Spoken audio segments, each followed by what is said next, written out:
কড়াইতে হাঁড়িতে ঘি দিয়ে দিচ্ছি। এখানে হাফ কেজি পরিমাণের পেঁয়াজ কাটা আছে, সেগুলো গরম ঘিয়ে আমি দিয়ে দিচ্ছি। সুন্দর একটা ঘ্রাণ বের হয়েছে।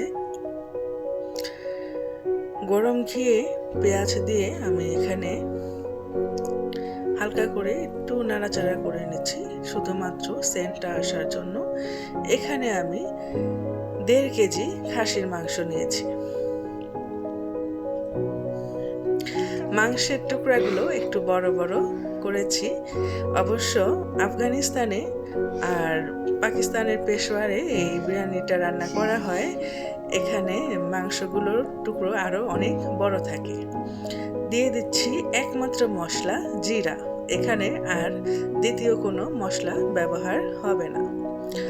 হ্যাঁ, আজকে আমি রান্না করছি আফগানি কাবুলি পোলাও।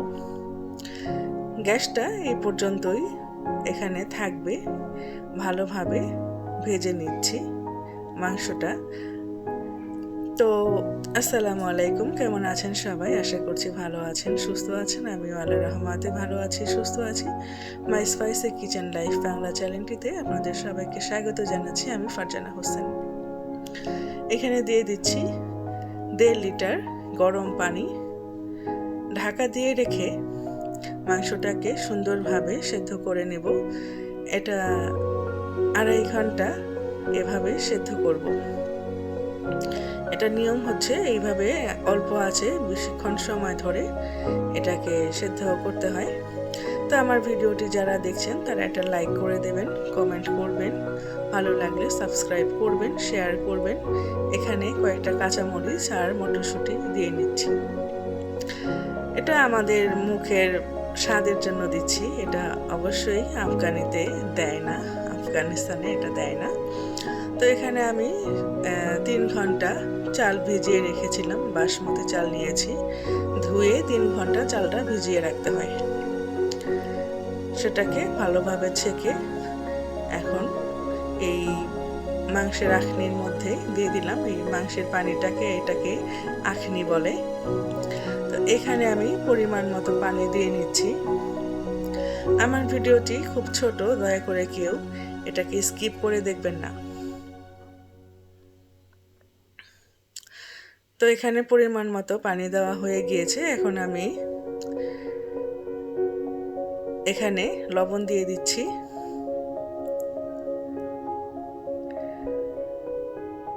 ভালোভাবে নেড়ে চেড়ে দিচ্ছি। গাজর আমি জুলিয়ান কাট করে কেটে নিয়েছি। এখানে 2টো গাজর আছে। আর দিয়ে দেব আলু বোখরা আর কিশমিশ। জাস্ট মশলা এটুকুই, মানে মশলা বলতে শুধুমাত্র জিরা। এখানে অন্য কোনো মশলা আমি ব্যবহার করিনি। আফগানিস্তানে অন্য কোনো মশলা ব্যবহার করা হয় না। আসলে একটা কথা বলা হয় যে পাঠান লোক মশালা নেহি খাতে। এর জন্যই এই পোলাওটা বা বিরিয়ানিটা, আমরা যেটাই বলি না কেন, এভাবে রান্না করা হয়। এটা দমে ছিল। এখন আমি ঢাকনাটা তুলে এটা চালটা সেদ্ধ হয়েছে সেটা দেখে নিলাম। এখন এটাকে একটু নেড়ে দিচ্ছি। এটা কমপ্লিট হয়ে গিয়েছে আমার রান্না করা। একদম খুব সুন্দর একটা স্মেল আসতেছে। এটা কিন্তু খাওয়ার পরে কোনো রকম অস্বস্তি লাগেনি। যথেষ্ট মুখরোচক এবং স্বাস্থ্যসম্মত এই খাবারটা। এটা যে কোনো রোগীদেরকেও আপনারা সহজেই খেতে দিতে পারেন, কোনো সমস্যা হবে না। এই হলো আমার আফগানি কাবুলি পোলাও রেসিপি। আপনাদের সবাইকে ধন্যবাদ জানিয়ে আজকের ভিডিওটি এখানে শেষ করছি। খোদা হাফেজ।